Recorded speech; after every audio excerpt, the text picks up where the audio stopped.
Registrations are filling fast for Fast Track 2026, the VLGA's national one-day annual conference focused this year on incivility and its threat to local democracy.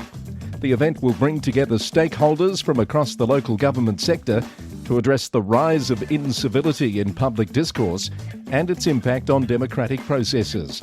It will explore how hostile behaviour, misinformation and the erosion of respectful dialogue threatens the effectiveness, safety and integrity of local governance. It's on Friday the 27th of February at the RACV City Club in Melbourne. To register and find out more, visit the events page at the VLGA website, vlga.org.au.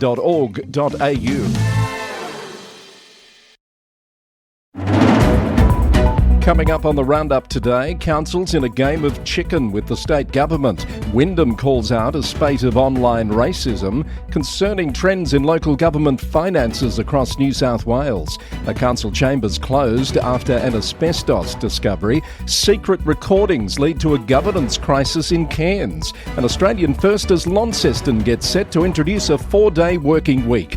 And Perth's Lord Mayor responds to the leaking of a damning internal report. All of that and much, much more ahead on the Local Government News Roundup. Also today, Jonathon Marsden, a former mayor and 2-term councillor at Hobsons Bay, joining me for a chat as part of our summer series. It's the Local Government News Roundup, brought to you by the Victorian Local Governance Association, the national broadcaster on all things local government, with support from Symphony 3, simple, connected customer experiences. Welcome along. It's good to have you listening. It's Friday the 30th of January. A median strip fire in Hoddle Street, Collingwood last weekend has prompted a call from Yarra City Council for the state government to give more attention to overgrown roads under its management. Mayor Stephen Jolly said, "Who would ever imagine that you'd have a bushfire in Collingwood?" It's believed the fire was started by a cigarette butt. The Age reported that the blaze has shown the potentially dangerous consequences of a council's refusal to maintain state-managed roads unless properly funded. Yarra and other councils have been referring resident complaints about the condition of roads to state MPs, highlighting increasing cost shifting. Mayor Jolly described the situation as a game of chicken between the council and state, but he said locals don't want the council to redirect ratepayer funds from other services. Wyndham City Council has called out a recent spate of racist comments on its social media platforms. It says the racist and offensive comments on recent posts are deeply disappointing and will disable comments on future posts where disrespectful behaviour is anticipated. Residents have been encouraged to report racism and religious discrimination to the Victorian Equal Opportunity and Human Rights Commission or the Australian Human Rights Commission. The Age has reported that more than 2,200 people have signed a petition against a new digital parking system and fees that came into effect on the 1st of January in the city of Stonnington. Previously, households received 2 parking permits for free. Under the new system, they're paying up to $270 a year for resident and visitor permits combined. The council is also phasing out 33,000 physical permits in favour of a digital system, which critics say is a concern for elderly residents and those with limited internet access. Stonnington Council says the tiered pricing structure is fair for managing limited public parking resources, noting also that concession card holders receive a 50% discount. The petition will be formally submitted to the council on the 9th of February. The City of Casey has acknowledged that the next stage of the legal process relating to IBAC's Operation Sandon investigation is scheduled to proceed before the Melbourne Magistrates Court on Monday. The council says it will not be commenting further as the matter remains before the courts, but that it remains focused on strengthening governance, integrity and transparency. East Gippsland Shire Council CEO Fiona Weigel has released a statement addressing concerns about Bairnsdale's Nicholson Street Mall and outlining plans for its future. The council acknowledges the mall's potential and is working with a developer committed to revitalising the CBD. But a federal funding application for a regional arts precinct was unsuccessful last year. The council continues to pursue other opportunities. Addressing concerns about antisocial behaviour in the Mal, Ms Weigel says those issues reflect broader trends across Victoria with complex origins. The council has been meeting with business owners, police and local MPs to tackle the challenges. Murrindindi Shire Council has announced tailored rates arrangements for properties affected by the January bushfires. They include deferring payments until revaluation for those who lost homes or major structures, and extending deadlines for other fire-impacted properties. Properties outside the fire footprint will maintain standard payment dates to ensure continued council services across the municipality.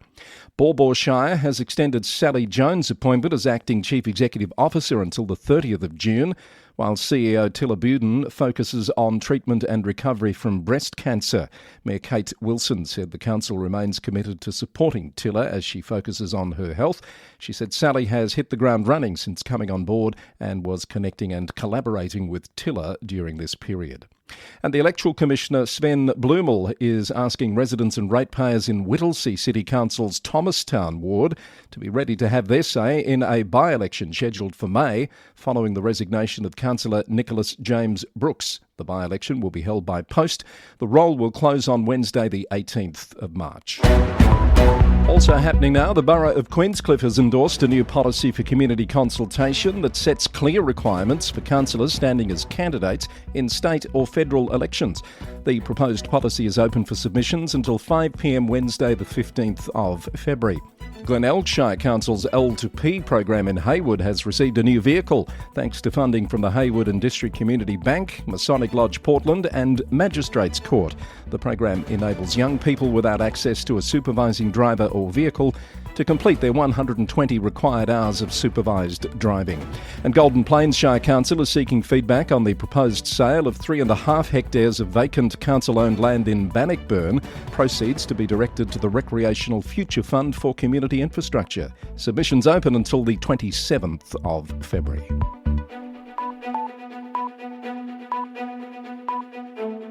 Support for the Roundup comes from Symphony 3, which allows councils to connect their systems securely, to automate their data flows, and to monitor performance in real time. Councils across the country are working hard to keep their communities safe and prepared before, during and after emergencies, such as bushfires and floods. In recent weeks, Symphony 3 has been working with councils around Victoria, including Greater Bendigo, Mildura, Ararat and Golden Plains, to create emergency dashboards. They pull together live data including weather, traffic, emergency incidents, unplanned and planned disruptions, and news and social media feeds. An emergency dashboard is cost-effective and can be deployed in just 3 days. You can find out more by heading to www.symphony3.com. Albury councillors have spent nearly 90 minutes in a closed session this week discussing the future of Chief Executive Frank Zachnich, according to the Border Mail. Mr Zachnich has been on unplanned leave since late last year. Mayor Kevin Mack said an update on the matter would be provided publicly by the end of the week. A new report from the Audit Office of New South Wales has revealed concerning trends in local government finances across the state. While financial reporting quality has improved with fewer errors in council statements, the audit found that 17 councils reported operating losses this year and 19 didn't have enough cash on hand to cover 3 months of expenses. One of the most pressing issues identified is water infrastructure. The report says 2 regional and 13 rural councils need around $1 billion to upgrade water supply systems to ensure safe and secure access. The Audit Office has made 5 recommendations to address a range of issues. The full report is available on their website. The Shoalhaven Council Chambers in Nara has been closed after asbestos was discovered in an old concrete pipe within a ventilation shaft beneath the building. While the administration building has been cleared for reoccupation, the chambers will remain closed for pipe replacement. Council meetings have been temporarily relocated to the Shoalhaven Entertainment Centre, according to Radio 2ST. A former New South Wales Council employee has been charged with defrauding 3 councils of nearly $1.3 million over 12 years by systematically approving fake contractor invoices across the Goulburn, Mulwaree, Shoalhaven and Murrumbidgee council areas.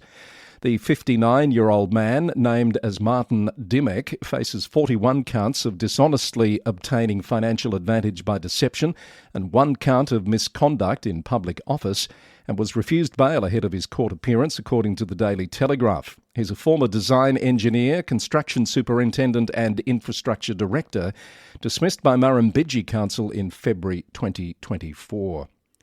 An independent review has identified 15 recommendations to improve Bega Valley Shire Council's Development Assessment Service. The recommendations focus on clearer procedures, better technology use and improved efficiency. The Council this week noted the findings of the review and greenlit an implementation roadmap while ensuring current assessment timeframes are maintained during the transition. Byron Shire has apologised and reassured residents after quarterly rates emails were sent incorrectly labelling their notices as overdue. The Council said while the subject line contained the error, the actual notice content and instalment amount date are correct. The error was made by the mailing house. Bellingen Shire Mayor Steve Allen says a recent landslip at Gordonville Crossing has once again highlighted the critical vulnerability of Waterfall Way as the sole east-west transport corridor in the Shire. Communities are left isolated, emergency access, businesses and residents affected when these closures occur. The Council is calling for strategic state and federal investment to develop a second reliable route with viable alternatives already identified. Andrew Baker has been appointed as the new councillor for Clarence Valley Council after Alison Bryant's resignation. Following a countback election, Councillor Baker assumes the role immediately. Narrandera Shire Council has appointed Andrew Reynolds as Deputy General Manager of Corporate and Community Services. He's a chartered accountant with extensive audit and CFO experience and will commence his role in late February. And Upper Lachlan Shire Council is dealing with a spate of incidents of abusive language, non-compliance with lifeguard instructions and vandalism at its pool facilities. It's reminding pool users to behave respectfully and safely and has authorised council staff to remove patrons who fail to meet expected standards. Also happening in New South Wales, Yass Valley Council has honoured 2 long-serving councillors with long service awards. Councillor Cecil Burgess OAM has received a 30-year long service award, and former Mayor Alan McGrath has been noted for 50 years of community service, including 32 years in local government. 2 new cycleways have opened in Sydney, connecting existing cycling infrastructure in the city centre and at Waterloo Metro Station. Lord Mayor Clover Moore said the new additions are part of Sydney's 28-kilometre separated cycleway network. Maitland City Council has launched a $3.3 million road maintenance program to reseal over 215,000 square metres across more than 70 local roads from November to April. And Balranald Shire Council has approved a $4.6 million contract to extend the Bidgie Haven Retirement Hostel. That project will deliver a new 6-bed memory support ward, among other improvements. On to Queensland now, where there's a governance crisis at Cairns, triggered by the Mayor Amy Eden's secret recordings of meetings with council executives and councillors without their consent.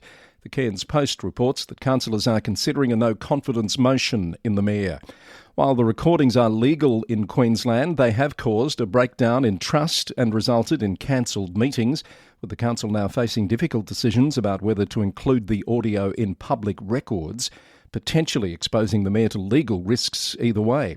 Division 5 Councillor Rob Pine said the situation is irreparable and that high-priced solicitors will be the only winners from the scandal. Fraser Coast Regional Council has established a new Directorate of Economic Development and Advocacy to enhance its competitiveness for business investment, government funding and tourism opportunities, including those related to the Brisbane 2032 Olympics. The initiative supports the Council's economic development strategy, which aims to grow the local economy by $2 billion by 2036. Livingstone Shire Council is cracking down on illegal dumping at the Farnborough recycling facility, warning that repeat offenders will face substantial fines as the misuse has become costly and disrespectful to the community. The council is implementing stronger measures, including additional CCTV cameras, increased patrols and potential reduction of bins. The CEO of Merway Shire Council has thanked residents for support in managing water and electricity consumption at short notice this week. Merway Shire is centred on Charleville in southwest Queensland, which is dealing with an extended period of extremely hot weather. Bruce Scott said resident efforts had helped alleviate the impact of the loss of these essential services.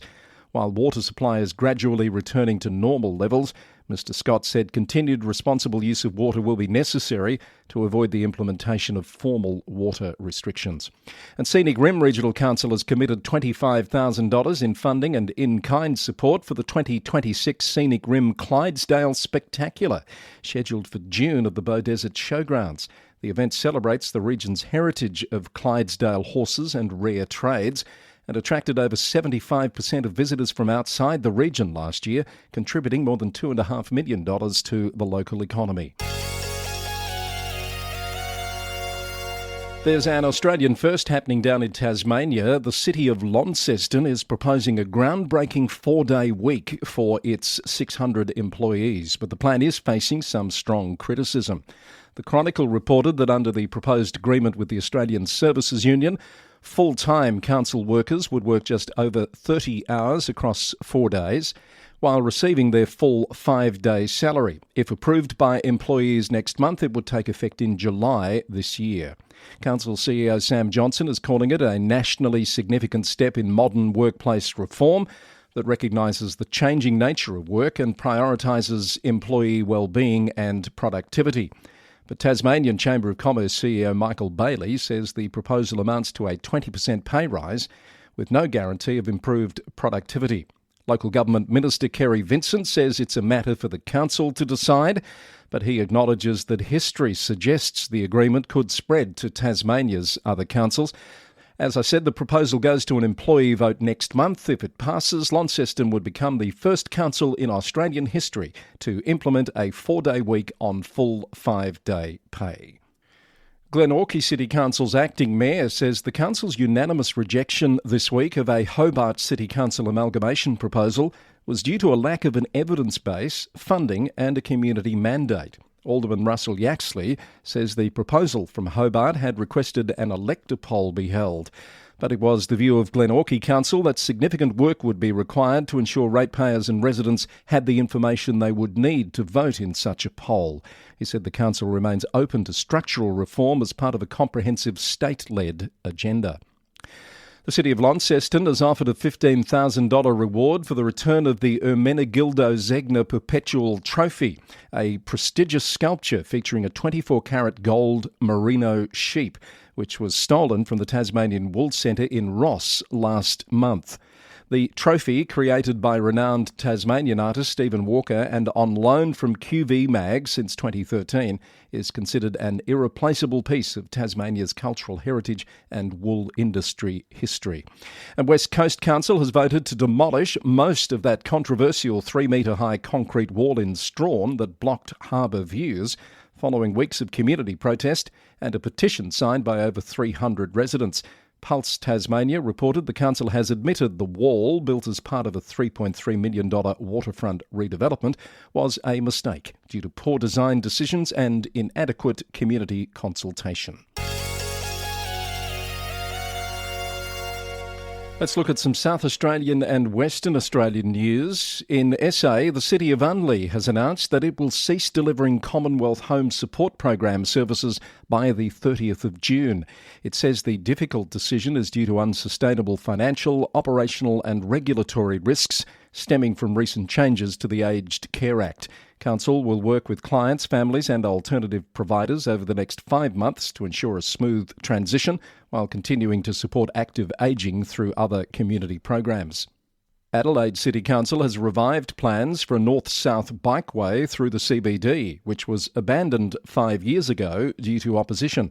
Councillor Eleanor Freeman told ABC Radio this week the planning will recommence following the successful Tour Down Under cycling event, which highlighted the need for better cycling infrastructure in the city. And history was made in Henley this week as the city of Charles Sturt hosted the Santos Tour Down Under for the very first time. An estimated 25,000 people descended on Henley Square to witness the iconic cycling event. turning the coastal foreshore into a vibrant festival atmosphere. Mayor Angela Evans says it was a day to remember for the community, which put a spotlight on the council and the coast. In Perth, the Lord Mayor Bruce Reynolds has rejected a ratepayers' no confidence motion at a public meeting and expressed dismay over the leaking of a psychosocial risk assessment report that revealed workplace dysfunction at the City of Perth. ABC News reported that he's threatened to refer the leak to the Corruption and Crime Commission. The report detailed harmful workplace behaviours, factional dynamics and workforce issues, with concerning parallels to the city's 2018 collapse, when the entire council was suspended.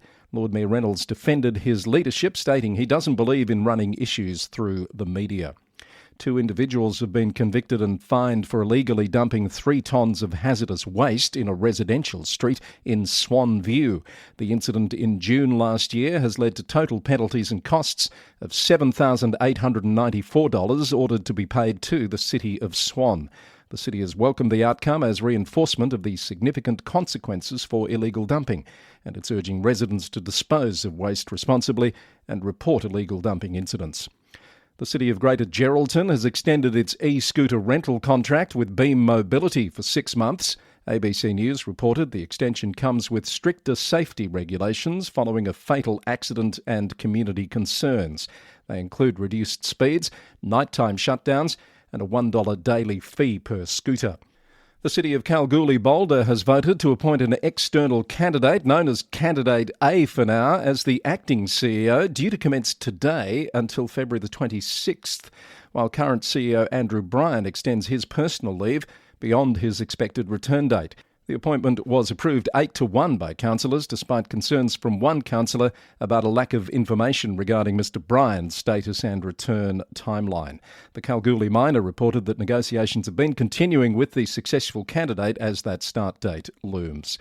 And nominations have been called for an extraordinary postal election to fill a vacancy on the Shire of Yilgarn Council. The election will be held on the 26th of March. The successful candidate will serve until October 2029. The council is also on the hunt for a new Chief Executive Officer after the resignation of Nick Warren in November.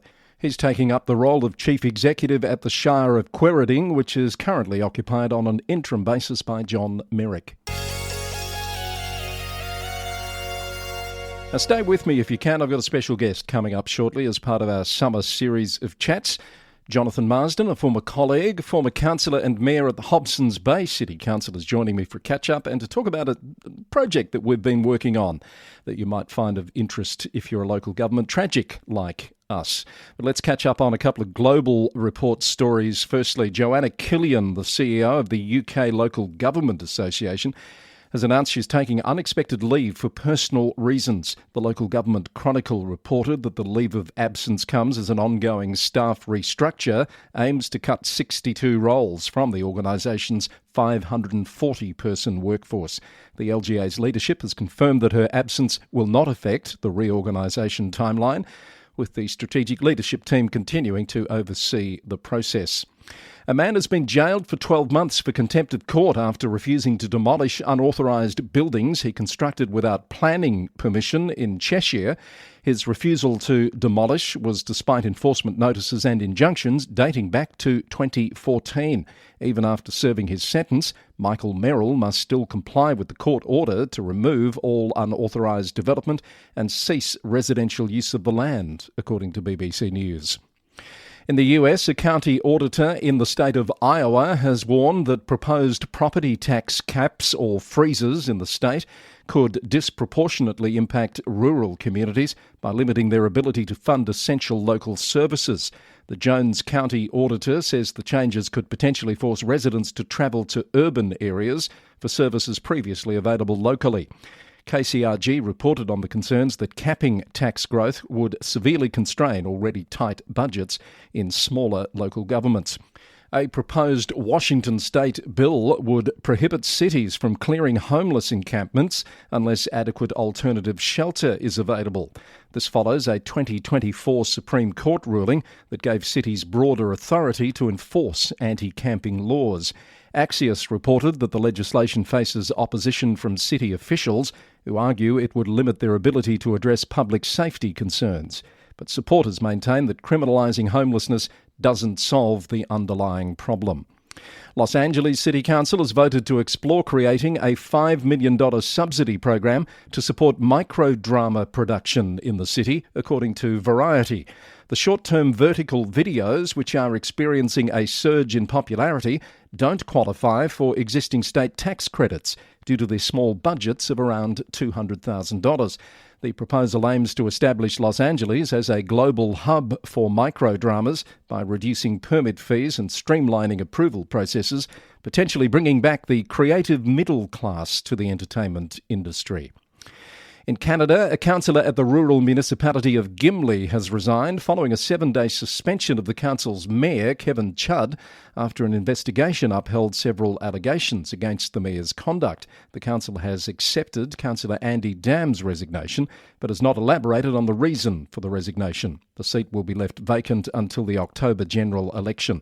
Meanwhile, the mayor must issue a formal apology and the municipality will review its code of conduct, according to CTV News, which also reported that the City of Vancouver is offering a voluntary departure program to unionised staff as part of efforts to achieve a zero property tax increase for 2026.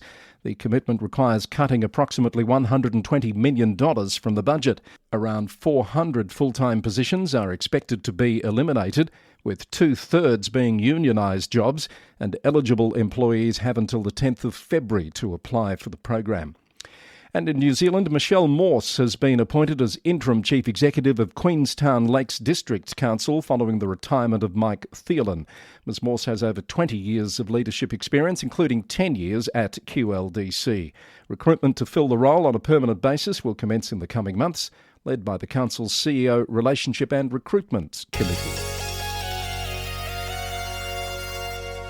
On the Local Government News Roundup summer series, we've been having a few chats with people around the sector. It's a bit of a where are they now today and a little bit of a surprise. You might also call it an Easter egg, which we'll tell you about in a little bit. But I've been joined by Jonathon Marsden, former councillor and mayor at Hobsons Bay City Council. And of course, we worked together, Jonathon, and it's nice that we do keep in touch occasionally. Welcome back onto the Roundup. Thank you, Chris. Good to see your smiling face. And you. And I think, as the listeners may not know, when we record these, we can actually see each other. It's a bit Zoom-like, which is nice. I think the last time you were on, it was when you were still a councillor, and I think you were the president of the Association of Bayside Municipalities at the time. Yes, indeed. Yes, and that was absorbing work. It took a lot of extra time, and now I've got my evenings back. Yes, yeah, so you're no longer a councillor. How do you look back on that time as, was it 2 terms on Hobsons Bay? Yeah, 2 terms, 8 years, which was what I promised the electorate at the beginning, because I figured 2 terms is the sweet spot. Yeah, assuming you got re-elected, which of course you did, and then you've moved on. Why? Why have you left that behind you? Well, I fulfilled my promise, and I wanted to build my career and also be there for my family in the evenings particularly. My daughter's 8 now and she's at primary school, and it's good to spend time with her and not at committee meetings. Yeah, that makes perfect sense too, but it also speaks to that issue that we've heard a lot of people talk about, the time commitment of being a councillor, which many don't really fully appreciate. Exactly. I certainly didn't know. In the first couple of years, it wasn't too onerous, even though I was keen to get in amongst it. I took on more and more responsibility as I went, and as I understood the sector, and I ended up chairing 2 inter-council organisations, the ABM, as you mentioned before, and the MTF, which is the Metropolitan Transport Forum. So I was president of both of those, which took up a lot of extra time. So, yeah, you have to pick and choose your commitments, and given the financial rewards, it is quite an ask for a citizen to step up at the time. Having said that, I think 8 years is probably a good length of time. I mean, people spend 1 term, 4 years, or 3, 12 years and still contribute. But I think 8's about where you need to be able to understand what you're doing. It took me about 2 years to just figure out what the hell was going on, and 4 years before I really understood what the job was. Yeah.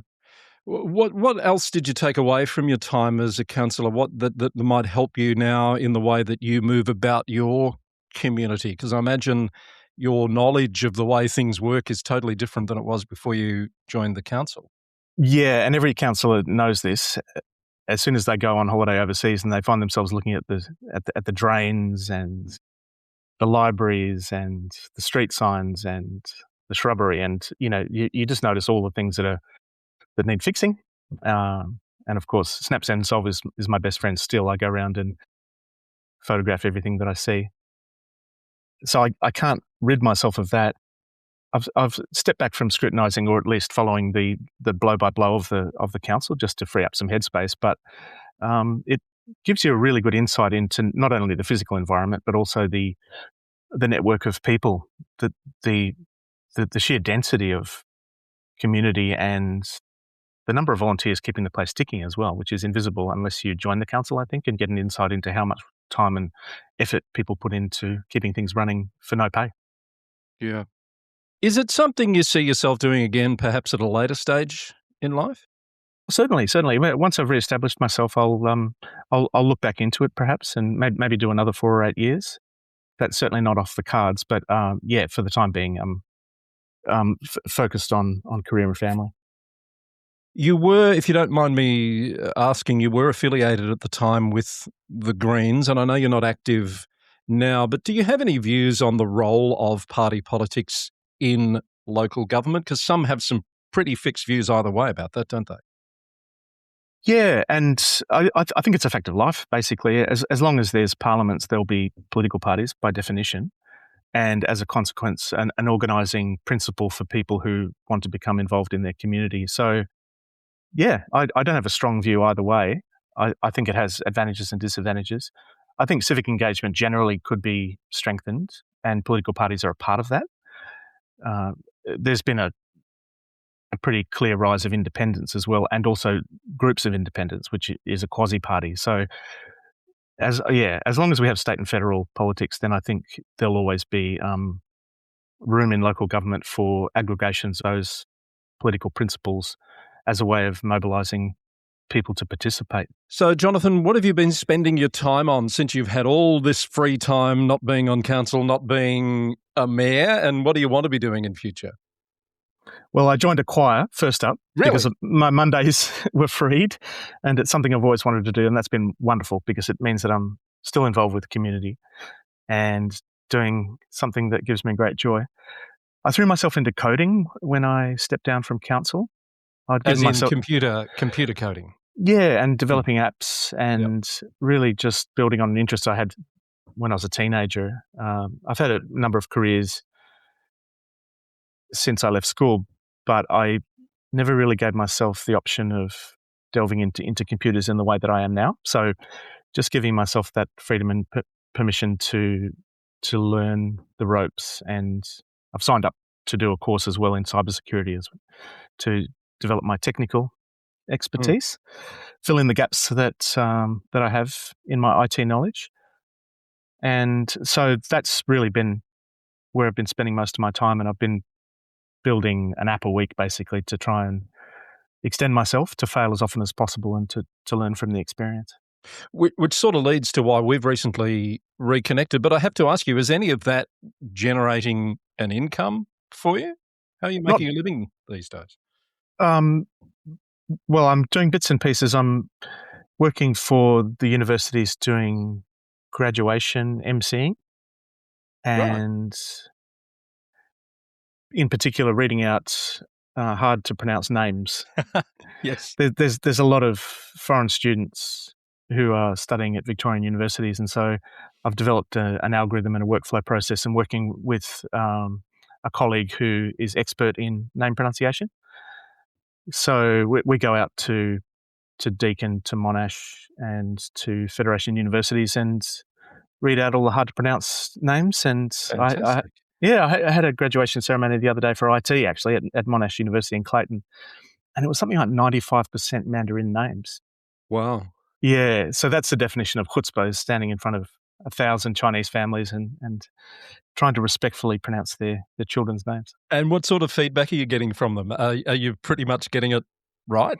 Oh, I wouldn't say that. I'm not a Chinese speaker, and certainly my pronunciation is lacking the the tones, I think, in the way that my colleague, who's half Chinese, doesn't have a problem with. She's apparently sounds like a Beijing native, whereas I'm, at best, it sounds like someone who's not butchering the names. I guess I sound like a well-meaning Anglo-Australian who's having a go. You sound like a Williamstown native trying to speak Mandarin. Yes, exactly. Well, it is the second most spoken language in Australia now. Oh, true story. Okay, yeah. I heard that the other day. Yes. Yeah, I was reflecting that I'm not that familiar with the music of Mandarin, and it's taken a lot of time and effort to really tune myself into the sound, because all of my friends when I was growing up in Australia and also in Papua New Guinea were who are Chinese background, were all from either South Pacific or Southeast Asia, and they were generally sort of Cantonese, Hokkien, and never really heard Mandarin until recent years, and now it's obviously the sound you hear in the street. I always think of something or learn of something new when I talk to you. The music of Mandarin, nothing that I've ever contemplated before. That's a rabbit hole I can see myself going down at some point. Jonathan, all of that leads to, I know you've built a little app, I think, around pronunciations. When you talk about coding, you reached out to me recently when, as the local government tragic you clearly still are, you shared with me that you'd built a social media feed that generates posts when councils upload their new meeting agendas and minutes, which I thought was just a sensational idea. Why did you do that?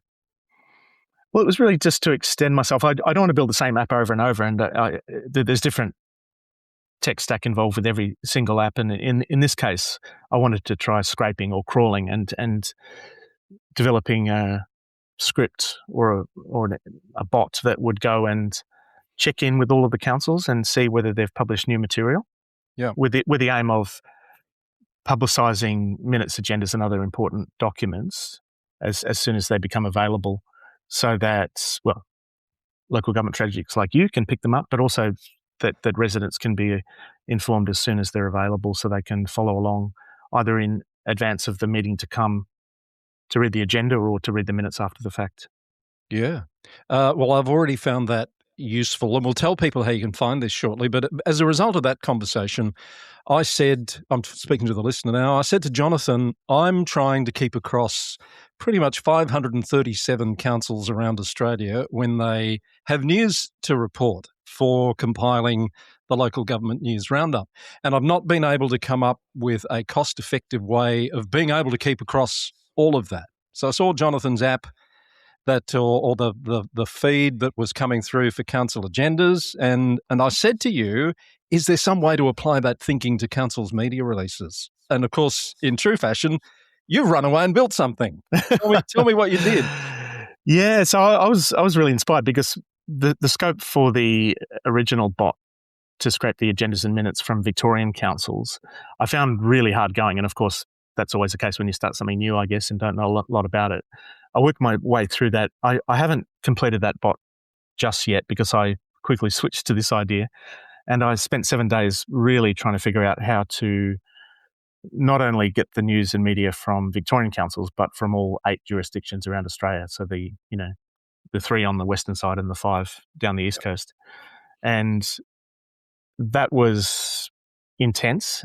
We've got it to a point where we were sort of getting about 80% of the councils on board, and then broke for Christmas, cleared my head, came back a few days ago and just brought it back to a situation where I think we've got most of them now. There's a few that are hard to get. There's a few councils that simply don't publish news, or they publish very infrequent PDF updates, the really, really tiny councils. And then there's, a torrent from the larger councils as well. But we've got 537 on the list, which is, the official number of councils as defined by the ABS. And from time to time, councils will fall off because of changes that councils make to their platforms. They might change their website, they might move their news page, and that, I guess, creates a broken connection that you've at some point got to go back and see if you can reconnect. Exactly. So there's an ongoing maintenance task, I think, which is fascinating in itself because it poses a technical challenge. And we're very polite about the crawling. We're only accessing already public information. the crawler goes every 3 hours to all of the 537 councils and knocks politely at the door and says, "Have you got anything new?" And if not, then we move on. I guess that's something to think about, because if it's more frequent, if it's every 10 minutes or so, that would cause traffic issues, I imagine, for most councils' websites. Would that be right? Yes, and it's not necessary. Obviously, breaking news, it could be really. I don't know how you feel about it, but we're not looking for breaking news to the minute. In any case, councils don't publish breaking news as such. They usually curate a feed which is published according to a schedule. So that's true. I'm thinking of backing off to maybe one a day, actually, just to reduce the number of requests.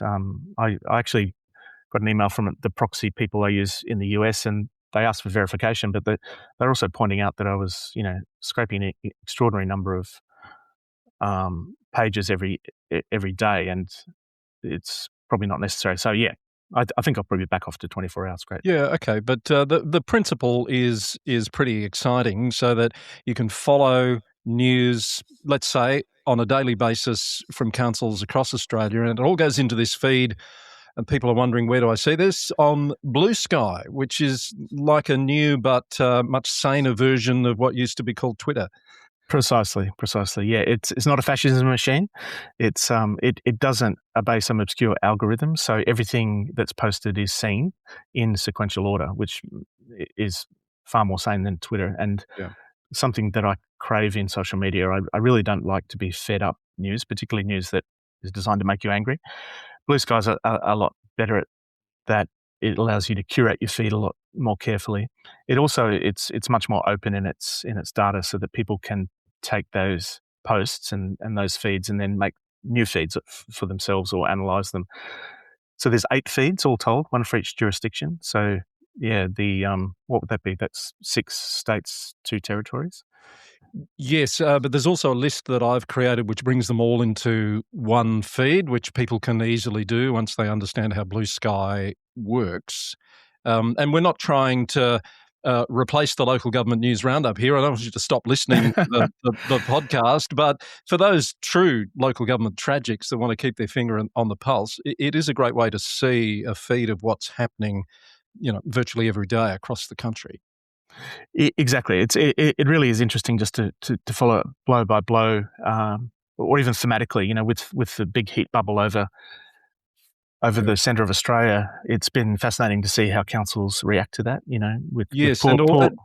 And all the Australia Day posts with citizenship ceremonies and the different way that councils have been approaching Australia Day. That's been an interesting thing to follow. What about your council agenda and minutes one? How do people find that one? That's Blue Sky as well? Yeah, so that's a different feed, and we'll put the links on the show notes, I imagine. Mm. Yeah, but that's called CouncilBot, and that was the original conception for Victorian councils. I'm going to put work into that after we launch this particular bot. But okay, yeah, the complete version, the one that's ready for prime time, is the one we're discussing today. The 8 Blue Sky feeds for every state as a public service. It's for a public good, and the feed, as you point out, can be creatively chopped up and reordered. And I think it'll prove a boon for not only mayors, councillors and the local government sector, but also journalists in the capital cities who are following their particular state's feed for local government news, researchers, academics who are looking at the record to understand trends and maybe sentiment analysis. And comms people as well at different councils might be interested to see what's coming out of other councils. Jonathon, it's a great piece of work, and I thank you so much for putting so much time and effort into this. I'm just amazed that someone is so willing to give up their time to do something like this. There's another thing happening in the background, which I'm really chuffed about, that I'm hoping to tell the audience about very soon as well, in that similar vein. I'd love you to be able to monetize this sort of thing, this app building, this work that you do. So if there's anyone out there listening, and I know you're a local government tragic still, in local government land, that needs someone with your unique set of skills, are you interested in hearing from them? Absolutely. I'd love to make this into a job. I'd love to develop apps for anyone, particularly within local government, or have people collaborate on apps like this. I mean, this particular one that we're discussing today, the LG News Roundup bot for each of the states, is done as a public service, as a public good. And so I'm not expecting to monetize that as such. It's really just a way of giving back and also learning how to do this sort of thing at scale and to do it professionally. But if anyone would like to get in touch, I'd love to collaborate or get further work as an app developer. And you can just go to my website, jonathonmarsden.com, and there's a web form there you can fill in. Fabulous. JonathonMarsden.com.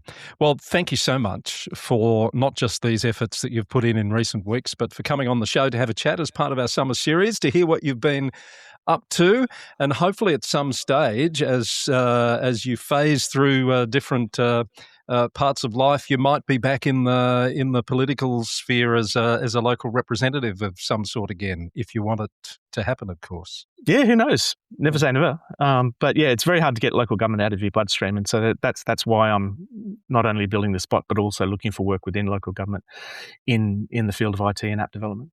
Great. So there's a bit of a job ad there as well as an update for listeners to the Roundup. Thank you, Jonathan. Great to have you on. Great to talk to you. Please keep in touch. Will do, Chris. Lovely to see your smiling face. Jonathon Marsden, my guest today here on the Local Government News Roundup. And that's our show for today. That finishes our summer series. We're back to our regular 3 episodes a week schedule from Monday. And we'll keep bringing you up to date on the latest from across the local government sector. If you'd like to know more about the stories in today's episode, head to lgnewsroundup.com for the transcript and story links. My thanks to our founding sponsor, the Victorian Local Governance Association, the national broadcaster on all things local government, and the support from Symphony 3, simple, connected customer experiences. If you'd like to support the Roundup, you can do so through a monthly subscription, which you can cancel at any time. Find out more on our website or in your podcast player.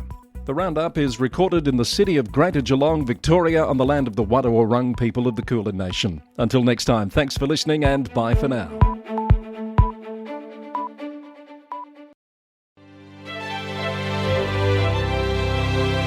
Support for the Roundup comes from Symphony 3. Councils around the country are working hard to keep their communities safe and prepared before, during and after emergencies such as bushfires and floods.